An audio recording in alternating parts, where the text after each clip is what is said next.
So today it's all about ornamental grasses, taking care of the large ones, you know, the ones that die back. Springtime is the time when you really should be cutting them down, and if you want, also to split them. And today is a beautiful day. The birds are twerking and chirping, and it is actually quite mild. So let's take care of our ornamental grasses. Here I've got 5 zebra grasses, and as you can see, they're already starting to grow. So it definitely is time to cut them down.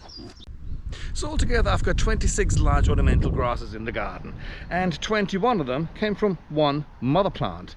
And this is another thing I love about these ornamental grasses. You just keep on splitting them, and as long as you have time, and I really don't have anything else to do, so over the years you really accumulate an awful lot of grasses. And the good thing is it is repetition in the garden as well, which is always a nice thing because it ties it all together. So these are 5 of my Miscanthus I got from one mother plant, and I've got another one there, another one there. I've got some back behind the bamboo. I've got another one back there, and in the back of the garden there's one. There's a shitload more.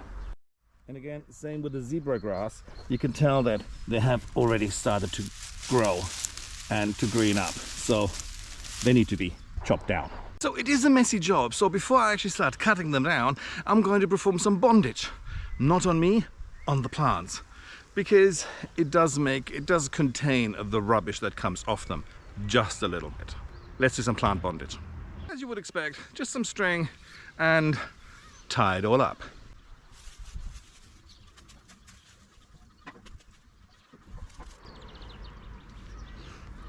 So now I just have to do this 26 more times.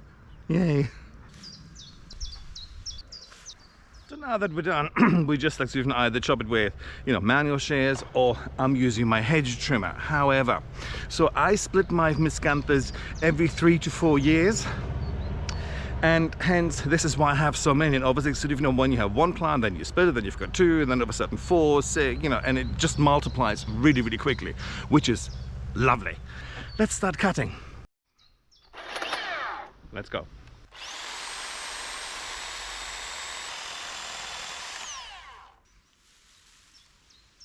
So this is how the grass now looks. And obviously, as you can see, there's quite a bit of new growth. So over time, this will actually look really good. If you don't split your Miscanthus, what can happen that the center of the plant actually dies out. So you only have foliage on the outside, and the center is then dead. If you split your grasses often enough, then this won't happen, but it only happens really with like extremely large old clumps. And all you can do then is just actually take a section out and then propagate the grass. And this is the reason why I tied them up, because this is so much cleaner and easier to move. So this is them all now very nice and German, very orderly, in orderly fashion, tied up and put into a pile. So now they're all done. What you can do now, obviously you can chop it down a little bit, and then you could add it gradually to the compost because it has a lot of carbon in it. So if you put it all into a compost at once, it may very well be too much. So what I'm going to do, I'm going to mow over it to obviously chop it up, and then I just use it as mulch all over the place. Perfectly good to do that. And because I'm that kind of guy, I'm going to show you the mess it makes when you don't tie them up. So now we're going to chop one down, which I didn't tie up, just to give you like an overall idea or experience how messy that actually is.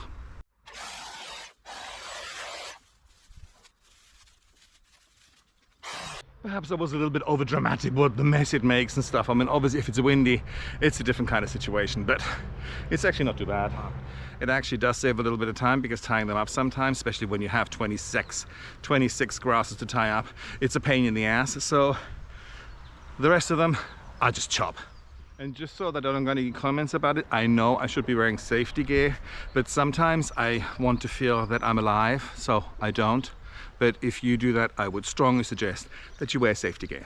So what I'm going to do now is I'm going to mow over that, and then obviously I have my mulch. Yes, I could cut it by hand, but you know me by now. If there is an easy way, I'll take that one. But first of all, while I like to feel alive, I'm going to have to, take care of all the cables, because I'm not an idiot, just in case if I would mow over them.